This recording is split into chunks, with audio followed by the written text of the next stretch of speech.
आप लोग कैसे हो साधक? आशा नहीं विश्वास से जहाँ तक होंगे आप लोग सुख मंगलमय होंगे। आज ये हमारी वीडियो, ये एक रहस्यमय जानकारी इस वीडियो में मैं आपको बताने वाला हूँ, और यह है उर्वशी अप्सरा। उर्वशी अप्सरा की साधना कैसे की जाती है, इसका मंत्र क्या है, इसका विधि विधान क्रिया विधि क्या है, कब करना चाहिए, किस रूप में करना चाहिए, क्या लाभ है क्या हानि है, आइए हम बात करते हैं डिटेल के साथ एवं आपके साथ। तो जो भी बात इस वीडियो में बतलाऊंगा, जो भी बात को मैं वार्तालाप करूंगा, हमारी बातों को साधक को चाहिए कि ध्यान पूर्वक बातों को समझें और एकांत मन होकर पूरा माइंड का फोकस हमारे बातों पे गौर करें। मैं क्या बोलना चाहता हूँ, क्या समझाने की कोशिश कर रहा हूँ, वो चीज आप समझिए। आप अगर हमारे चैनल पे भी नए हो तो आप हमारे चैनल को सब्सक्राइब कीजिए और लाइक कीजिए। एक दूसरे के साथ व्हाट्सएप पर ग्रुप पर शेयर भी कीजिए, ताकि आधा हकीकत आधा फसाना से हटकर रहे लोग, फ्रॉड से बचें, भैंस चराने वाले गुरु वाले से बचें, और पैसा किसी भी तांत्रिक यूट्यूब पर ऑनलाइन ना पेमेंट करें, और फोन लगाएं तो जानकारी इन्फॉर्मेशन डिटेल जानने के लिए कॉल करें, अन्यथा पैसा कदापि ना भेजें, अत्यंत अच्छा होगा, नहीं तो आप फ्रॉड हो जाएंगे। तो आइए हम बात करते हैं अपने टॉपिक ऊपर, जो आज हमारा वीडियो है उर्वशी अप्सरा। इसकी साधना कैसे की जाती है, इसकी साधना होती है, और ये जो उर्वशी अप्सरा है बहुत ये सौंदर्य रूप होता है, यानी सुंदर रूप होता है, ब्यूटीफुल बोले तो ये बहुत सुंदर होती है। शास्त्र के अनुसार 3 अप्सरा इस ब्रह्मांड में बहुत सुंदर है। रंभा अप्सरा, मेनका अप्सरा, उर्वशी अप्सरा। रंभा अप्सरा, मेनका अप्सरा, उर्वशी अप्सरा। तो आज हम बात करेंगे उर्वशी अप्सरा के। शास्त्र के अनुसार ये 3 अप्सराएं बहुत ही सुंदर सौंदर्य रूप है। इस अप्सरा या परी की साधना करने वाले साधक ये माइंड में से विचार निकाल दें कि मैं उनके साथ हम बिस्तरी करूंगा, संभोग करूंगा, उनके साथ सेक्स करूंगा। ये गलत ख्याल निकाल दें। यूट्यूब पे बहुत सारे लोग बताते हैं कि शक्ति के साथ सेक्स करें, संभोग करें, हम बिस्तरी करें, तो ये चीज बिल्कुल गलत माइंड से विचार निकाल दें। हाँ, साधना होती है। उर्वशी अप्सरा जो है ये इंसान के रूप में धरती पर आई थी। ये जो ये ब्रह्मा जी थे, उनका ये श्राप था। शंकराचार्य ने उर्वशी अप्सरा को सिद्ध किया था, और इन्हीं उर्वशी अप्सरा के ही बताए अनुसार वो अपना कारोबार करते थे। और उर्वशी अप्सरा सुंदर तो होती ही है, लेकिन इसकी सिद्धि करने के लिए अलग अलग नियम, अलग अलग विधि विधान होते हैं। लेकिन इस वीडियो में जो मैं विधि विधान बताऊंगा वो सटीक एवं सत्य, और उसी हिसाब से आपको साधक को चाहिए तो करना चाहिए। कोई भी अप्सरा हो, अप्सरा को अक्सर माँ के रूप में साधना कीजिए। माँ के रूप में अगर साधना नहीं करते हो तो बहन के रूप में साधना कीजिए। अगर बहन के रूप में साधना नहीं करना चाहते हो तो एक दोस्त के रूप में साधना करें। बीवी के रूप में साधना ना करें, नहीं तो संभोग भी करना पड़ेगा। लाइफ में किसी से शादी भी नहीं कर सकते, और आपको तामसिक में आ जाओगे, और आपके ऊपर घटना भी घटित स्टार्ट हो जाएगी। तो बहकावे में किसी को न आए, लालच में न आए, जोश में न आए। जोश में आकर होश न खोए कोई भी साधक कि हम संभोग करेंगे, ऐसा गलत विचार कर कर मेरा वीडियो ना देखे, न साधना में बैठे। अन्यथा जो गुरु बोलता है उसका वीडियो देखकर आप साधना कर सकते हो, बैठ सकते हो, कामयाब हो सकते हो। ठीक है, कोई प्रॉब्लम नहीं है मुझे। लेकिन जो मेरे साथ साधक जुड़ता है, ऐसा माइंड में विचार ला के साधना न करें। इसका जो साधना है, जो अप्सरा है, ये जल्दी सिद्ध नहीं होती है, और ये अप्सरा बहुत अनुभव देती है, बहुत परीक्षाएं लेती हैं साधक का परीक्षाएं बहुत लेती हैं और अनुभव भी देती हैं। यह साधना 21 दिन का होता है। 21 दिन प्रतिदिन करना पड़ता है साधना। बाल ब्रह्मचार्य का पालन करना पड़ता है। झूठ कदापि ये सब नहीं बोलना पड़ता है। सात्विक भोजन करना चाहिए, हल्का भोजन करना चाहिए। दूध, दही, लहसुन, प्याज, मूली वगैरह से दूर रहना चाहिए। झूठ न बोले, स्त्री गमन रहे, स्त्री से वार्तालाप न करे, स्त्री के पास न जाए, हस्त मैथुन न करे, संभोग न करे, ये सबसे दूर रहे। पूरा बाल ब्रह्मचर्य का पालन करें, झूठ कदापि न बोलें और किसी से ज़्यादा भी बात वार्तालाप न करें जितने दिन तक आपकी साधना चलेगी। सर में पगड़ी न बांधें, ये सब ध्यान देते हुए आपको साधना करना है। वस्त्र सफ़ेद ही पहने और हो सके तो 3 काल में से एक ही काल आप भोजन ग्रहण करें। 24 घंटे में एक ही बार आप भोजन खाएं और अपने हाथ से भोजन बनाकर खाएं। और जहां पर आपको साधना करोगे, जिस कक्ष में, जिस रूम में, जिस स्थान पे, साधक को चाहिए कि उसी स्थान पर सोना भी चाहिए। आप लोग हमारी बात को ध्यान से सुनना। साधक को क्या करना चाहिए? ये साधना करने के लिए, उर्वशी अप्सरा को प्रत्यक्षीकरण करने के लिए ये साधना 21 दिन की है। किसी को बताना नहीं चाहिए, किसी को कुछ बोलना नहीं चाहिए कि मैं ये काम करने के लिए जा रहा हूँ। आपको बता दूँ, यंत्र तंत्र मंत्र ओनली गुरु के अलावा किसी को कुछ भी नहीं बताना चाहिए। जो साधक के साथ घटना घटित हो रही है, हानि का हो या लाभ का हो, या तब फिर कुछ भी अनुभव हो या शक्ति आ ही गई, तो गुरु के छोड़ किसी को नहीं बताना चाहिए। माता पिता गुरु कपट कोई न करे। माता पिता गुरु से कपट कभी भी नहीं करना चाहिए। कई सारे साधक लोग मेरे से जुड़े, साधना ट्रांसफर लिया, साधना किया, कामयाब हुआ, मेरा नंबर ब्लॉक में किया, पैसा भी गायब हो गया, फिर बोलते हैं गुरुजी फोन पानी में गिर गया, बुद्धि पड़ाया, सब मैंने छोड़ दिया। डिस्टर्ब जैसा करोगे वैसा भरोगे, ठीक है। तो खैर इस बात का जाने दो। आपको एक कक्ष लेना है, एक रूम ले लेना है। एक रूम में आपको सफ़ेद वस्त्र पहनना है, सफ़ेद वस्त्र आसन होना चाहिए और सफ़ेद वस्त्र पर ही आपको एक उर्वशी यंत्र होता है उसको विराजमान करना है सफ़ेद कपड़े पर। एक रूम होना चाहिए, रूम का खिड़की दरवाज़ा बंद कर देना है और रक्षा घेरा लगा लेना है। ओम श्री भैरवाय नमः का 10 बाई 10 का रक्षा घेरा लगाकर प्रतिदिन रक्षा घेरा लगाना है। ज़मीन पक्की है तो भी चलेगा, अपने हिसाब से लगा दीजिए। उसमें भी 10 बाई 10 का रक्षा घेरा होना चाहिए, नहीं तो 8 बाई 8 का रूम छोटा है तो लगा सकते हो सुविधा अनुसार, ठीक है। रक्षा घेरा लगा लेने के बाद नहा धो लेना है। पहले आपको नहा लेने के बाद रूम में साधना बैठना है। प्रतिदिन एक ही टाइम पे बैठना है, प्रतिदिन 11 बजे ही साधना में बैठना है, प्रतिदिन 11 बजे ही साधना में बैठना है। और जो 12 बजे का रात्रि मध्यांत रात्रि होती है वो साधना के बीच में अवश्य ही आना चाहिए। मतलब 11 बजे से 1 बजे तक कम से कम आपको साधना करना चाहिए। मतलब मध्यांत जो होता है, रात्रि होता है, उस साधना के बीच में हो, यानी 50% इस दिन हो, 50% उस दिन हो, ऐसा बोलना, ठीक है। और प्रतिदिन 21 दिन साधना करना है, एक दिन भी अपसेट नहीं होना है। आपको रक्षा घेरा लगाना है, सफ़ेद आसन पर बैठना है, सफ़ेद वस्त्र पहनना है और सफ़ेद वस्त्र पर उर्वशी यंत्र रखना है। अब बोलोगे गुरुजी उर्वशी यंत्र कहाँ ढूंढने जाऊँ? और आपको बता दूँ, जो अप्सरा होती है ये हर टाइम नौजवान ही होती है।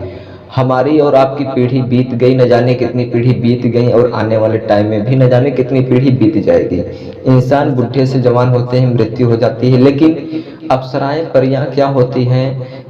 जैसे इंद्रजीत थे, रावण थे, इन लोगों का जब शुभ काम होते थे तो ये लोग डांस करते थे, ये लोग स्वागत करते थे, जो अप्सराएं परियां हैं।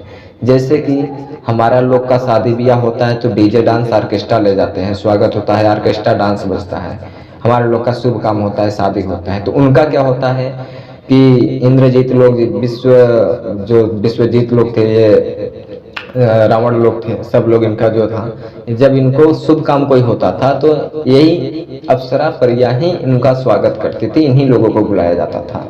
तो कुछ अप्सरा परी अत्यधिक प्रबल शक्तिवान आज भी हैं और ये लोग कभी भी बूढ़ी नहीं होती हैं। हर टाइम जब भी साधक के पास अप्सरा आती है तो 18 से 20 के उम्र में ही आती है, एक लड़की के स्वरूप में ही आती है। वो अत्यंत सुंदर होती रहती है, अत्यंत सुंदर रहती है वो।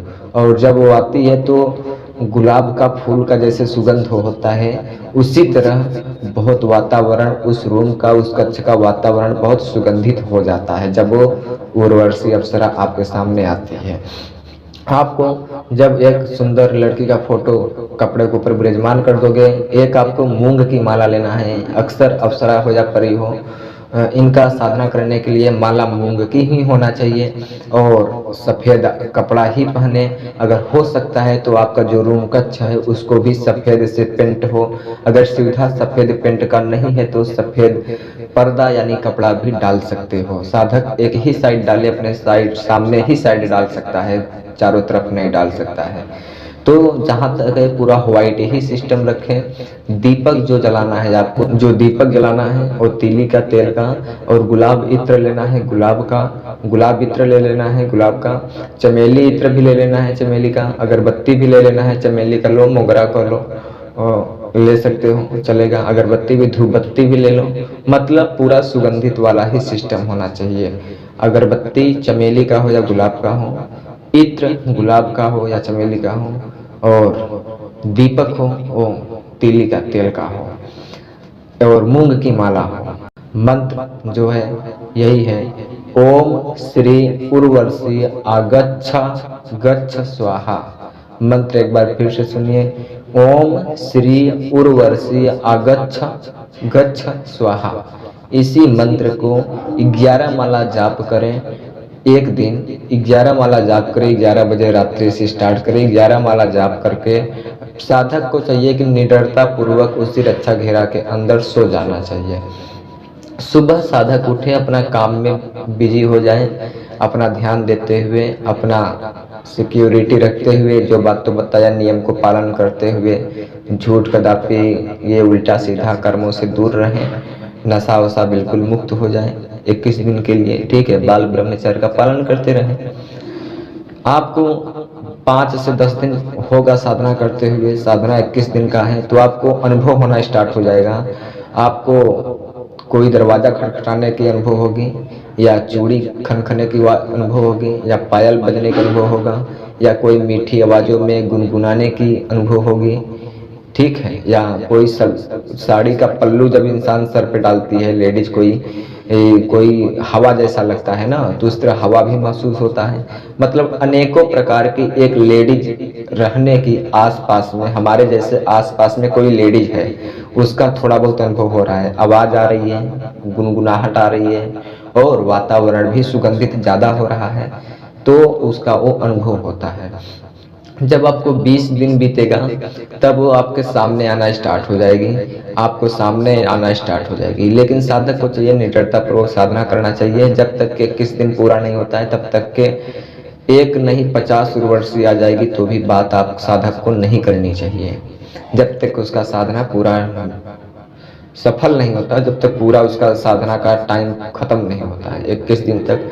लास्ट के दिन होगा तो जो उर्वशी अप्सरा हैं वो स्वयं ही आकर के आपके पास बैठ जाएगी, आपके पास बैठकर वो वार्तालाप करना स्टार्ट कर देगी। हाँ, वो आएगी कैसे, वो बैठेगी कैसे, और वचन कैसे लेना है, काम कैसे लेना है। जब उर्वशी अप्सरा आती है तो आपने माँ के रूप में जैसे उसको साधना किया है, तो माँ के ही रूप में उसका व्यवहार करना है, और वो भी उर्वशी अप्सरा आपके साथ माँ के ही रूप में व्यवहार करेगी। आपको भी माँ के ही रूप में व्यवहार करना है। उर्वशी अप्सरा का चेहरा इतना सुंदर रहता है कि उसको देख करके आपके माइंड में गलत विचार न आए। अक्सर लोगों को माइंड में साधना टाइम में गलत विचार अत्यधिक आते हैं। गलती से आ जाए तो उसके लिए क्षमा याचना मांग सकते हैं, नहीं तो आप अपने ऊपर कंट्रोल करें। साधना करने से पहले हाथ में थोड़ा सा जल और गुलाब का फूल लेकर के आप अपने माता पिता का नाम लीजिए और अपना नाम लीजिए, और जहाँ पे आप रहते हो जगह स्थान वहाँ का नाम लेकर आप बोलिए कि मैं गुरु को साक्षी मानकर, जिसको आप गुरु बनाया है उसको गुरु को साक्षी मानकर मैं ये 21 दिन तक साधना करूंगा, प्रतिदिन 11 माला का। जो भी गलती हो त्रुटि हो उसे माफ करना, ये साधना मेरा सफल हो। इतना बोलकर जल और गुलाब का फूल उस प्रतिमा के सामने गिरा देना है। आपको साधना अवश्य ही सफल होगा। साधना स्टार्ट करने से पहले एक माला गुरु का अवश्य ही करना चाहिए। उसके बावजूद जब वो आती है माँ के रूप में, आपने साधना की हो तो माँ के ही रूप में वो आएगी, लेडीज ही रहेगी, लेकिन आपको माँ ही उसको मानना है। वो भी आपको बेटा ही मानेगी, वैसे ही वो भी व्यवहार करेगी, आपको भी वैसे ही व्यवहार करना है। उसका सुंदर रूप देखकर आपको माइंड में गलत निगेटिव सोच नहीं लाना है। आपको उससे वचन लेना है कि जब मैं आपको बुलाऊंगा तब आपको आना पड़ेगा, जो मैं बोलूँ सो आपको करना पड़ेगा, बिना मेरे इजाज़त का आप कोई काम नहीं करोगे। जो भी मेरे से लाइफ में गलती होगी छोटी मोटी उसे आपको माफ़ करना होगा। वो बता देगी और वो दोबारा बुलाने का, और वर्ष अप्सरा एक अंगूठी देगी और वो अंगूठी बहुत अलग रहेगी, चमकती हुई एक हीरा जैसी रहेगी। वो अंगूठी देगी उर्वशी अप्सरा। उस उर्वशी अप्सरा के मदद से उसको दोबारा बुला सकते हो, कोई भी काम उसको आदेश देकर करवा सकते हो। काम जैसे वो क्या क्या करती है, अगर आपका घर परिवार है, अगर वो सही नहीं चल रहा है तो वो सही चलने लगेगा। आपका कोई कारोबार रोजगार है तो अपने आप अचानक कोई भी काम में आप हाथ लगाओगे, वो अचानक से सही रास्ते पर वो काम जाएगा और सही सफल होगा। आपके चेहरे पर लाइट आ जाएगा, आपका उम्र भी बढ़ेगी, आपके चेहरे पर लाइट भी आ जाएगी उर्वशी अप्सरा साधना पर। और जो इस मंत्र, जो माला का मंत्र आपने जाप किया था, वो माला जो है आप अपने गले में धारण करके रखना है। बाकी जो सामग्री का स्थान है उसे आप बहते पानी में विसर्जन कर देना है। और ये जो उर्वशी अप्सरा है किसी को बताना नहीं है और इससे गलत काम नहीं करना है, नहीं तो ये आपको छोड़कर चली जाएगी। कुछ ज्ञान गुण भी आपको सिखाएगी, कुछ दिव्य अलौकिक बातें भी आपको बताएगी। ऐसा ये उर्वशी साधना विधि विधान है और ऐसा ये शक्ति है। आप किसी के भूत प्रेत को जानना चाहते हो या उसको दूर भगाना चाहते हो, हटाना चाहते हो, इसके मदद से हटा सकते हो। लेकिन आपको सच बता दूं, उर्वशी अप्सरा कभी भी हार्ड कैश पैसा लाकर नहीं देती है कि आपको दीवालन चुड़ैल जैसे प्रेत जिनके जैसा आपको हार्ड कैश पैसा लाकर देगी। हार्ड कैश पैसा नहीं देती, लेकिन ये शक्ति खतरा नहीं देती है। साधकों को परेशान, साधना सफल होने के बावजूद साधक को परेशान नहीं करती है। शक्ति चली जाएगी लेकिन आपको प्रॉब्लम में नहीं डालेगी। कुछ साधक ऐसे हैं कि बिना गुरु के मार्गदर्शन में साधना करने गया था कोई साधक जंगल में, मेरे से बता रहा था वो अपना अनुभव। वो जंगल में साधना करने के बावजूद गया, वो इसी मंत्र इसी विधि विधान के जरिए वो साधना कर रहा था। 15 से 20 दिन बीत जाने के बावजूद उसके सामने एक लेडी जाती है और वो साधना बंद कर उस लेडीज से बात करने लगा। और वो लेडीज से बात करने लगा और वो संभोग यानी बीबी बोलकर, यानी बीबी मानकर वो अपना साधना कर रहा था। और वो जब आती है लेडीज, वो शक्ति आती है तो उसके साथ वो संभोग भी करता है, वो घर भी चलाता है, कुछ मिलता जुलता भी नहीं है। और धीरे धीरे वो आदमी जो साधक था परेशान हो गया। फिर वो कई तांत्रिक के पास गया, कई गुरुओं के पास गया, तो उसको रियल डिटेल जो था वो बताया गया। तुम इतने दिन की साधना कर रहे थे, तुम इतने ही दिन में ये साधना किया, तुम्हारे पास एक लेडीज आई 18 से 20 की उम्र में और तुम उसके साथ बात किया और ऐसा ऐसा कर्म कांड किया, उसके वजह से तुम्हारे साथ तुम्हारा तबीयत बरोबर नहीं है, इसलिए तुम तंगी में आ चुके हो। और वो कोई उर्वशी अप्सरा नहीं थी, वो ब्लीक एक चुड़ैल डाकनी थी, वो एक प्रेतनी थी। तांत्रिक ने बताया को एक प्रेतनी थी। तो सही बात वो प्रेतनी थी, वो अपना भोग चुकाने के लिए, वो अपना भोग लेने के लिए आई थी वहां से, अपना इच्छा पूरा करने के लिए वो प्रेतनी थी। तो कई साधक जाते हैं अप्सरा सिद्ध करने और सिद्ध कर लेते हैं प्रेतनी, और जाते हैं जिन्न सिद्ध करने तो हो जाता है प्रेत। ऐसा होता है कई साधक लोगों के पास। बहुत सारा अनुभव है, बहुत सारा लोग साधना किया है, साधक लोग अलग अलग, हर एक साधक का अनुभव है और अलग अलग क्रिया विधि विधान होता है। जहाँ तक है आप लोगों को ये वीडियो हमारा समझ में ही आ गया होगा। अब आप लोग आदेश दीजिए, मैं अपनी वाणी को विराम दूंगा। अगर हमारी वीडियो अच्छी लग रही हो तो आप लोग हमारे चैनल को सब्सक्राइब करते रहिए, लाइक करते रहिए, एक दोस्त के साथ शेयर करते रहिए। कब कहाँ न जाने कैसे रहस्यमय जानकारी किस टाइम में अपलोड करूं, आप मेरे चैनल को सब्सक्राइब करके रखोगे तो सर्वप्रथम सच हकीकत तक तांत्रिक रिलेटेड, टोने टोटे के रिलेटेड आप मेरी वीडियो सबसे पहले आप अपने फ़ोन में, कंप्यूटर में, लैपटॉप में देख सकेंगे। हर हर महादेव, हर हर महादेव।